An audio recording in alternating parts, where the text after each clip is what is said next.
Hey there, Mr. Reddit here. Welcome back to another episode of r/Entitled Parent Stories. Our first story we'll be reading today, Give My Son a Backstage Pass. After that, Hero Manager takes revenge on terrible repeat customers.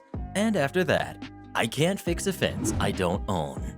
Now for every thumbs up this video gets, one Karen does not get a Backstage Pass. How dare you! So please smash that like button. And if you're new, subscribe and turn on notifications for new stories from Reddit every single day. Give my son a backstage pass. Bit of backstory. I, 21 male, work for a private company that gets hired out to work load-ins and load-outs for gigs that happen around my city and sometimes further afield. Our main client is the arena in my city. We don't work directly for any of the venues we get hired by, and we also have strict rules when it comes to the performer whose gig we're working at. If we should meet the performer or a member of one of the bands, other than a polite greeting, we're not allowed to initiate a conversation unless they do it first. A speak when you're spoken to kind of rule. This will become relevant later. There's also 3 groups of people who work at these gigs. The stage crew, that's us, who will be wearing a hard hat, a high visibility vest, a random shirt, cargo trousers or cargo shorts, any colors, and steel-toe capped boots. The security guys, who wear a yellow jacket with the company's name on it with black trousers and boots, and the arena staff, who wear a black polo shirt or hoodie with the name of the arena sewn on, and black trousers and boots. This is also relevant later. A bit of backstory on the entitled mom. She's a friend of my mother's, maybe in her late 40s or early 50s. She has a son who's maybe 15 or 16. I'd never really spoken to her before this point, other than a polite greeting if we bump into her at a supermarket. Her and my mother will talk for ages if this happens, and she seemed nice enough. My mother is also the humble brag type of person. She'll brag about my sister's accomplishments and my accomplishments to anyone who will give her the time of day. For example, the other day I found out I had passed my college course and will be heading down to a different city for university later this year.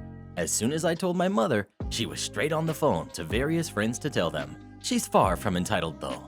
So, before the lockdown restrictions, a band who is fairly popular, especially with the younger people, played a gig at our arena, and I got the call to work at the gig. The day before the gig, my mother got a phone call from entitled mom. I was in my room doing whatever, and my mother knocks on the door and says, "OP, it's entitled mom. She wants to talk to you." She hands me the phone and goes back downstairs. Me, "Hello?" Entitled mom, "Hi, OP. Your mother tells me you work at the arena now." Me, "Sort of. I work for a private company that the arena hires to set up shows and tear them down." "Cool. Will you be working at the concert tomorrow?" Me, "Yup." Entitled mom, "Cool. Kid will be attending the show with his dad. Would you be able to get him backstage afterwards? He'd love to meet the band." Quick side note here. The arena doesn't do backstage passes, and they don't let the public backstage after gigs. Some bands will offer VIP upgrades to their tickets where you get to meet the band before the gig and sometimes some other cool stuff as well. Not every band does these though. They're also usually quite expensive. I got a VIP upgrade for a gig for my mother for my birthday last year, which included an exclusive soundcheck performance, Q&A with the band, photo opportunity, and a couple of other things. This was £75 on top of the £35 ticket. Me, "We don't work directly with the band. Usually we don't even get to meet the artists we work with. Have you checked to see if the band are doing VIP upgrades?" "I don't think they are. Plus, it'd probably be really expensive. The ticket price was bad enough." Me, "Fair point. Sorry, I don't think I can help you. I don't think the arena does backstage passes and don't normally let members of the public backstage." Entitled mom is clearly annoyed by this. "Okay. Can you ask around tomorrow at the load-in shift?" Me, "Nope. The arena probably won't budge unless your kid is really ill or in a wheelchair." "How dare you speak to me like that? Hand me back to your mother." I go back downstairs and hand the phone to my mother. Entitled mom tells her that I was rude to her and refused to get her son backstage. My mother told her that she'd deal with me and hung up the phone. She then told me that entitled mom threatened to come down to the arena and give me a piece of her mind. She then told me to not worry. She knew I wouldn't be as rude to her as she was making out and that she probably wouldn't follow through on her threat. The next evening, I arrived at the arena with a couple of my colleagues at 9:30 p.m., about half an hour before our call time. Our call time is usually half an hour before the show finishes, to give our boss time to make sure everyone who said they'd turn up has turned up, and so we can find out our role for the load time, lighting, stage, trucks, etc. Get our color-coded high-vis, which we occasionally get to keep and wear at future gigs, and our sub-crew manager, for whichever role we've been given, can explain the game plan for the shift. The security guys also don't let us in until our boss arrives with a list of who's working that shift. So, once we were suited and booted, we headed to the gate to wait for the boss, and I lit up a cigarette and scrolled through my phone. About 10 minutes before call, out of the corner of my eye, I saw Entitled Mom storming up the path of the side of the arena towards me. I put my phone in my pocket and prepared for the verbal storm I was about to endure. Entitled Mom: OP, your mother said you'd get kid backstage after the gig. Hand me your pass. She held out her hand expectantly. I don't have my pass yet. The boss hasn't turned up. Anyway, my pass is a work pass, so unless Kid wants to work tearing down the show, it was a heck of a show to set up, so it'd be even more fun tearing it down. Sarcasm. My pass is worthless to you. I'm pretty sure he's too young to work it anyway. You have to be 18 to work for our company. Surely you had a pass for the morning. Give me that. Me. That was for the morning. It's expired now. Entitled Mom turns red. At this point, one of my colleagues notices the commotion and heads over. Colleague: Hey OP, what's going on? Before I could get a word in, Entitled Mom yells in her face: This boy said he could get my son backstage after the gig, and now he's refusing to let him in. Give me his pass. Colleague: Whoa, whoa, whoa. I'm not the boss. I don't have the passes. His pass is a work pass. We're not even allowed to speak to the band, let alone ask them for favors. Entitled Mom started yelling a blue streak at my colleague and then got the attention of the security guard. Security: What's going on here? Entitled Mom: He said my son could get backstage to meet the band, and now he's saying no. The security guard glances at Entitled Mom, then me, then Entitled Mom, and then me again, with a suspicious look on his face. Security: Is that true, sir? You know the rules in regards to this sort of thing. Me: No, I've repeatedly told her I can't get her backstage, even if I wanted to. Security: Ma'am, I'm going to have to ask you to leave. Quite frankly, he's not my staff, and I don't care if he gets crap from people, but his boss definitely won't appreciate anyone harassing his employees like this. Entitled Mom: I'm not leaving until my son can go backstage. The security guard lifts up the walkie-talkie in his jacket as if he was about to summon more security to physically remove Entitled Mom. Before he could press a button, Entitled Mom gave off a massive "Humph" and stormed off. As she was leaving, everyone else around started bawling with laughter, and she turned around and shot us a glare that could kill Thanos if looks could kill, and we all unanimously gave her the finger. That gave those of us that were there a good laugh and a bit of pre-work entertainment, and really boosted our morale for the entire shift. So thank you, Entitled Mom. Your entitled idiocy meant we went to work happy. Have any of you ever been to a concert? If so, what concert was it? We would love to hear from you. Ariana Grande for the win. Hero manager takes revenge on terrible repeat customers. I waited tables back in the late 90s. Sunday was always busy right after lunch. This one couple was there every Sunday, sometimes just the two of them, but often with 5 to 10 others. They were very demanding, rude, and never left a tip. After drawing a huge zero on the tip line, they'd hand in the credit card receipt to the server and say, "Sorry, we only tip God on Sundays. We tithe at church." Their bills ran from $200 to $600. From that day on, servers refused to wait on them. Arguments ensued, and the manager finally agreed that he'd be the one to serve them. The customers thought he did this because they were special. These people drank a lot. Bellinis, margaritas, and daiquiris, fruity drinks you couldn't taste the booze in. 10 times out of 10, they'd complain that there was no alcohol in them and demand another shot. We said fine, but told them they had to pay for it. They'd argue, complain, moan, huff and puff, and finally relent. The kicker was that they wouldn't just accept the shots and shot glasses so they could add it themselves. They demanded the original drinks be taken back to the bartender because they wanted a professional to do it. The manager, ever so patient, would then collect all their glasses and haul them back to the bar. Meanwhile, they'd send their food back, berate any employees walking by because the room was too cold or too warm, toss trash in the center of the room, and then demand discounts for everything. One Sunday, I was at the bar waiting for drinks when the manager plunked down a tray with 6 daiquiris, all returned by that table. The printer rang out, as he had put in an order for shots to be added to them. Knowing the habit they had of returning their drinks, he had asked if they wanted an extra shot before putting the drink order in. They acted offended and accused him of trying to force them to spend money on something they may not need. So he went through the motions of bringing them out, having them taste it, and the eventual complaint that they were too good to have alcohol in them. The bartender reached for the tray of drinks, but he stopped her. He smiled, asked her about her day so far. She replied, and they BS'd for a minute. Then he picked up the tray and started walking back to the dining room. The bartender started to say something, but he said loudly, "Thanks so much," and kept walking. He delivered the daiquiris back to the table, where they all sucked on their straws and agreed it was much better. When the bill came, as usual, they didn't tip him a penny. At the end of the shift, the manager called for an impromptu meeting. We all converged in the bar area and watched as he went behind the counter and poured several shots of rum. He handed them out to us and then held his own up to toast. This shot is compliments of Table 44 today, their way of apologizing for treating you all so terribly. And that's how it worked every Sunday afterward. They came in, demanded more booze, paid for it, thought they got it, and then after we closed, the staff enjoyed a drink on their behalf. Those who didn't drink were comped a meal. Those horrible people were finally banned months later after throwing a plate of food on the floor because their fries were not crispy enough. We were glad to see them go, but also missed the mini happy hour that they had allowed us to enjoy. Have you ever sent anything back because it didn't taste right? If so, how did it go? Please let us know. I do all the time. If I'm paying for it, I deserve something good. I can't fix a fence I don't own. A few years ago, I was walking my dog past a rowboat club place where they do races and lessons. Sometimes for events, the parking lot gets pretty full, and it was one of those days.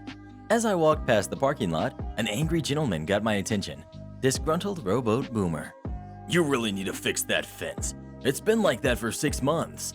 He gestures to the fence between the rowing club and the house next door, which is broken and has fallen across part of the parking lot. Me, confused but trying to be sympathetic. I'm sorry, I don't work here. Him. I know that, but that's your fence, so you need to fix it. Listen, I know it broke because of all that heavy snow we got this winter, but it's been 6 months. It's taking up 2, maybe 3 parking spots. Me. Oh, that's not my house either. He scowls in utter disbelief. What do you mean, that's not your house? Me. I'm just walking my dog. I live half a mile away. Him. I've seen you around there. It's not that hard. You pick up a phone book. You look up fence repair. It's absolutely ridiculous. Every time I come here, it's a giant pain in my butt to find parking. Me. That's really annoying, but I don't live there, so I can't help you. Him. Well, she's your neighbor then. Can you tell her to fix her fence? Me. She's not really my neighbor. Like I said, I live half a mile away. But you talked to her. I saw you talk to her. This has been going on for 6 months, and nothing's changed. I realized he just wanted to yell at somebody, so I finally walked away. I wished I threw his phone book comment at him and told him he should look up any random person and yell at them instead. They have just as much to do with this as me. Yes, I am the temporary manager. Karens really don't believe you if you look young, huh? A bit about me so it's easier to understand the situation. About 1.5 years ago, I worked at a grocery store, one of many, and I got the job as a manager. Now, note, I wasn't a full manager. I was simply filling in till someone else comes in, as I did not have the full training for it. I had only worked at the store for 8 months, but was more than capable of doing a manager's job. Ordering, counting the money, closing up and opening, making sure everything is up to date. I was doing my job. I did, however, look young, as I actually was. The store I worked in had many rude customers who would walk in looking to cause trouble as if God had sent them on a mission and said, "Go, my child, ruin some poor cashier's day." So, a day like any other. I'm in the dairy section looking for things that are going out of date. The only employees are 2 cashiers, 1 janitor, and me. I hear a commotion at the cash registers, but since my coworkers are way older than me, I figure they can handle the situation. Keyword, figure. I hear someone stamping towards me. It's like the gates of heck opened, and this absolute unit of a Karen marches towards me, her face filled with anger. She takes a look at me, turns around, and stomps back. What? I clearly have a little name badge which says OP, Manager. I heard commotion again, but I am on a tight schedule here, so I continue taking out all of the bad cheese. Not 1 minute later, I hear stomping again, and the most annoying, squeaky voice, she asks, "Are you the manager?" Me. Yes, how may I help you? Karen. No, you can't be the manager. You are an imposter. I know all the employees in this store, and you are not one. I don't know why she's screaming at me, but in a calm voice I say, I am the temporary manager. Is there anything I can do for you? She yells, I demand the real manager. A kid like you cannot be one. Give me the real manager. I try to explain that I am one, but she keeps screaming like a pig. I tell her that she can call my boss. There's a number near the exit on the board, and she storms out. I hear her complaining about how I'm a liar and won't get the real manager out, how there's a kid at the store who is working illegally, how I'm incompetent and should be fired if I really work there. 10 minutes later, my boss pulls up, explains to the Karen that I am in fact a manager, and asks again how I could help. Turns out, she ate a whole 24-pack of sausages and only then noticed they were 3 days till the expiration date, not even expired, and demands a refund. She got kicked out. Speaking of groceries, where do you get your groceries from? Please let us know. I prefer Kroger myself. Wearing combat boots during nursing school. Back when I was in nursing school, we were supposed to wear black, non-porous, closed-toed footwear with non-skid soles for our clinical rotations that weren't Crocs. Most of my fellow female students wore classic nursing clogs like Dascos and Sanitas. I tried wearing clogs like this in the past and had rolled my ankles too many times to recall, so I decided to not go that route for shoes. I'm a military spouse, a vet myself, and have aforementioned messed up ankles, so my footwear of choice was a pair of black leather tactical combat boots. As a show of support, and to make sure I always looked sharp at clinical, my hubby always shined up and edge-dressed my boots every evening before clinical the next morning. The boots always looked professional. They were comfy as heck. I could bump my toes into beds without breaking a toe, and I could wear them all day without having back pain, foot pain, or rolling an ankle. The same could not be said for my classmates wearing more traditional shoes like clogs. During the first week of my first semester, I had an old school nurse as my clinical instructor. I say old school because she believed female nurses should still be wearing crisp white uniforms with that stupid starched hat, and that our profession lost prestige when we transitioned to scrubs. This instructor got such a bee in her bonnet about my boots and decided that my boots were out of regulation that she threatened to take it up with the director and have me tossed from clinical, thus failing the program. There was nothing in the handbook specifically stating I couldn't wear my boots since it just stated footwear, which was black, well-maintained, non-skid, and non-porous. Check, check, check, check. Furthermore, the pair of boots that I wore were meant to be worn by EMTs, so they were waterproof, bloodborne pathogen resistant, puncture-proof, oil-proof, non-skid, and had reinforced toes. They were just as expensive as clogs and could handle a lot more. I knew I was in the clear, and so I decided to keep on wearing them. The day after the instructor commented on the inappropriateness of my boots, she did a uniform/shoe inspection to make sure we were appropriately attired.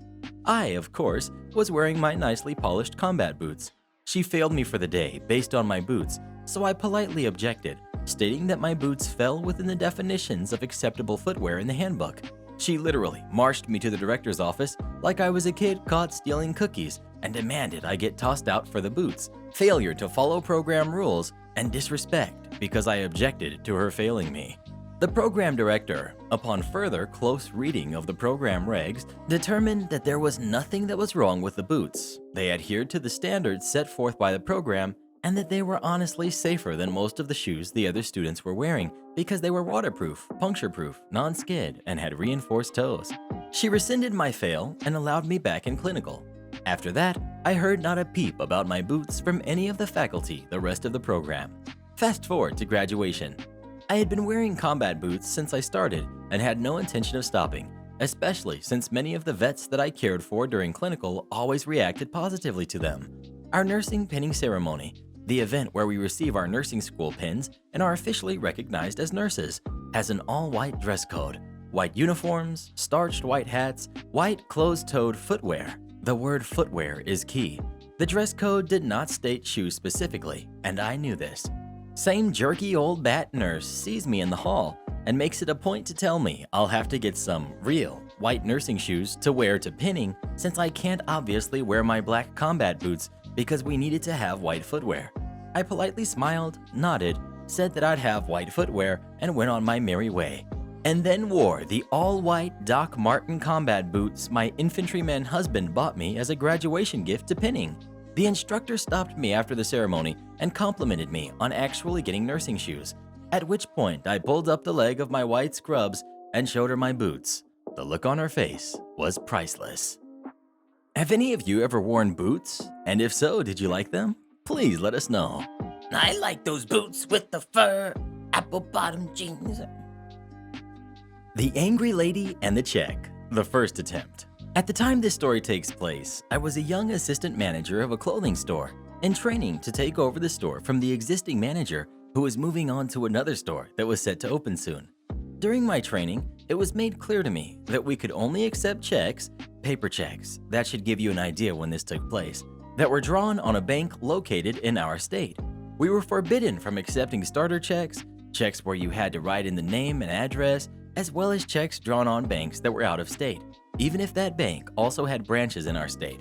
Now, the first two were down to simple fraud, as there was, at the time, a thing where people would deposit the minimum amount to open an account, get the starter or write-in checks, and go on a spending spree. It'd take 3 or 4 days for the fraud to be found out, and by then, the person was long gone. The last one, the out-of-state thing though, well, that one was harder to explain. See, at the time, the state I was in had this law on the books that basically stated that if a person from out of state bounced a check, then that person would be charged with felony fraud charges, even if it was the first time, or just a simple mistake. Furthermore, any employee who accepted an out-of-state check, regardless of how long they had worked for the company, would be fired on the spot. So, on to the story. It's getting close to Christmas, and business is booming, even for our small store. It's apparent we're going to make well above what we had projected of making in sales based on past sales. I'm doing my thing in the men's department, working on selling a suit to a gentleman, when a call comes over the PA. Management to women's apparel for customer assistance? Okay, that's rare. Usually meant some customer was acting like a jerk to a cashier for something, but truth be known, that rarely happened. Usually the customer just came to track down any available manager. I pass my sale off to the clerk and head over in the direction of women's apparel. Dot, not her name, the women's department manager, is standing at the register with this lady who I'll call Princess due to how she was acting. Dot says something to the lady whose face is messed up, like she took a massive bite out of a salted lemon, and then heads my way. Mr. Fox, we have something of a problem here, Dot says. Gee, you think? I find myself thinking as Dot explains. The lady in question had been shopping for Christmas gifts for her family and had pulled together close to $2,000 worth of various kinds of clothing, shoes, and cologne/perfume items. What's more, she had asked to pay with a check. Ah, so you need me to verify it due to the amount, I asked. That was another weird little thing with the store. Checks over $200 had to have management verification or approval to be used. It was more of a formality than anything, and we tended to just check the ID and then initial them before heading back to whatever we were doing. Ah, no. Well, yes, but no. There's a problem, Dot says and hands me the check. I glance down at it and see it's drawn on a Florida bank and inhale sharply. I glance back at the lady who's giving me looks that could kill and back to Dot. So, what do we do? Dot asks.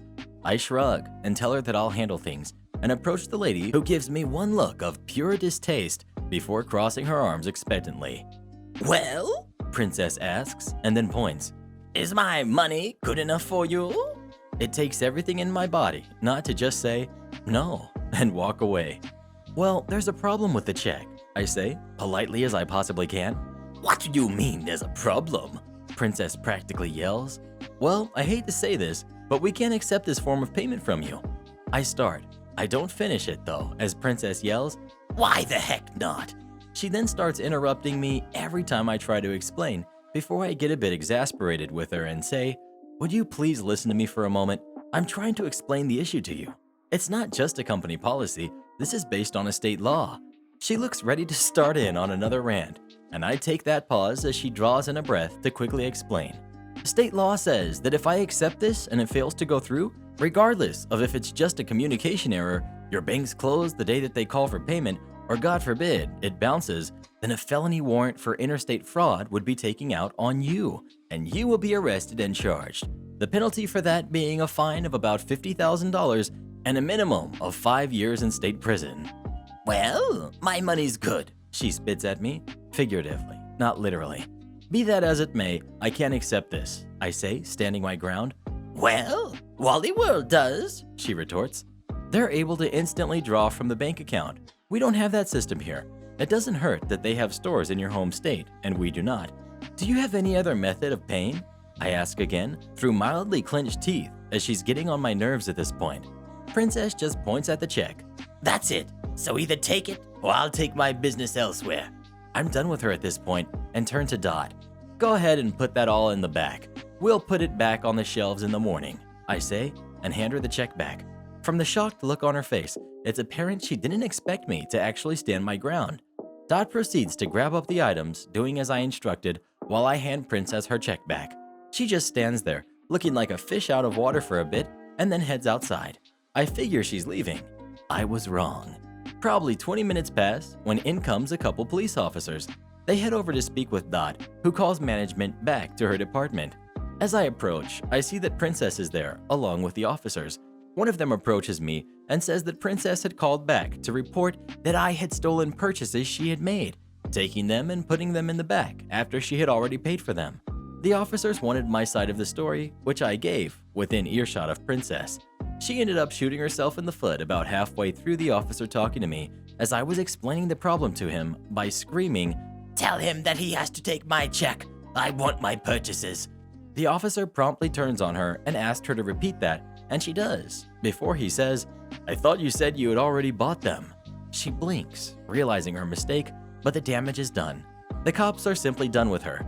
They instruct her to leave, making it very clear that everything I had previously said about the check was true, if oversimplified. She, however, refuses to leave, doubling down on the idea that she would force us to take her check. At this point, it's close to closing. I've got work to do, and this lady is giving me a pounding headache. I want her out of the store, pure and simple, so I opt to try one more thing. I turn to the officer and say, "I don't want her in the store, and I don't want her ever coming back." The officer nods, understanding the wording here, and tells Princess in no uncertain terms that she's now trespassed from the store, and if she ever sets foot in again, she can and will be arrested. Princess eventually does leave, and the saga of dealing with her ends for about 6 months. It was a nice quiet time, right up to the point that her dour face once more darkened my store's doors. Speaking of checks, when was the last time you actually wrote a check? Please let us know. Oh, I love writing checks, but especially bouncing them. No, I don't need to see your bank statement. Hello, this occurred just yesterday in the midst of reopening. I am the manager on duty in this situation. Cashier calls me over because she has an angry customer wanting to return a $60 item and have 2 items price adjusted because after reopening, we took large discounts on most of the store. Her purchase was from before our company shut down. I approached with the intention of just giving her the few bucks difference, but realized I was walking into a stranger situation.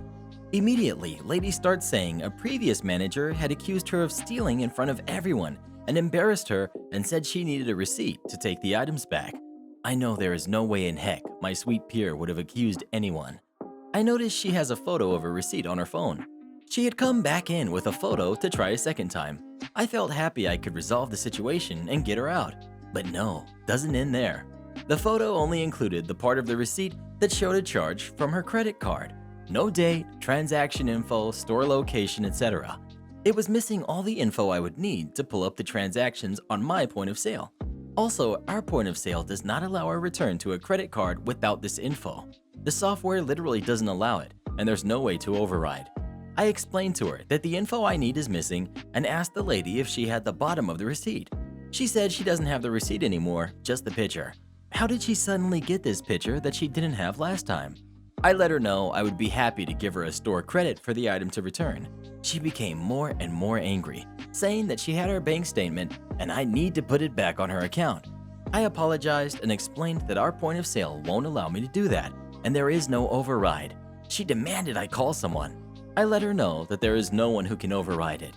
I said I could attempt to look at my transactions for that day and see if I could pull it up for her, but our systems probably don't go back that far. As I leave to go do this, I hear my cashier ask if she doesn't mind stepping aside because there's literally a line to the back of my huge store and only 3 cashiers. People can't wait to shop after being cooped up, but staff is afraid to return. Crazy busy. Lady refuses and says, No, I will wait right here for her. That's when I started getting upset at this lady. It's not everyone else's fault that you didn't keep your receipt. At this point, I actually believed there was some fraud going on. Like she may have already returned the items and just came in and found the item on the floor and was trying to return it again. Anyway, our systems did not go back that far. When I returned, she then demanded I call customer service right now for her because she has waited long enough. I let her know they were closed, but I would try in the morning. She then tried to leave the item with me so I could figure it out and then do a credit to her account so she wouldn't need to come in again. I then explained that we can't do remote refunds. The card needs to be physically inserted into our PIN pad. I dealt with her for almost 40 minutes with a huge line as we were closing. I even offered to let her cut the line next time. Just take your stupid store credit, keep your receipts, don't be so rude to hold up 150 other people. Don't accuse people of saying you stole. Don't call me a liar that I can't just refund your account. Where the heck did you get this photo if you don't have the receipt? Also, I noticed she hadn't even brought in the items she wanted price adjusted, but I got so caught up in trying to get her receipt info, I didn't even address it. Hey Karen, can you read us our new review we just got on iTunes? Kitty Tinker says, It's funny how stories that would usually make me anxious are delivered so calmly, I can actually relax and fall to sleep to them. Love the voices you do for the characters. Hope you're staying safe and sane. And thank you for my daily doses of Reddit. Thanks, Kitty. We hope you continue to enjoy the Mr. Reddit podcast, available on Spotify and iTunes. And huge shout out to Siri, our newest official channel member. Thank you so much for supporting the channel. Join as a channel member today, become a patron, or leave us a review on iTunes, and we'll give you a special shout out in our next video. And if you'd like us to make a special video for you or a loved one, come visit us on Fiverr, link pinned in the comments below.